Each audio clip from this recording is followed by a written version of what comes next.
رمله صاحبه څه شی جوړی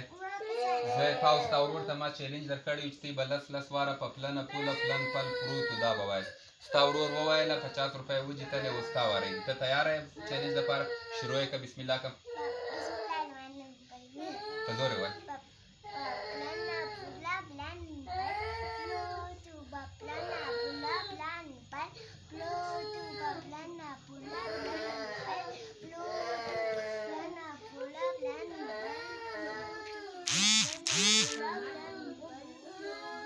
زور یې وایي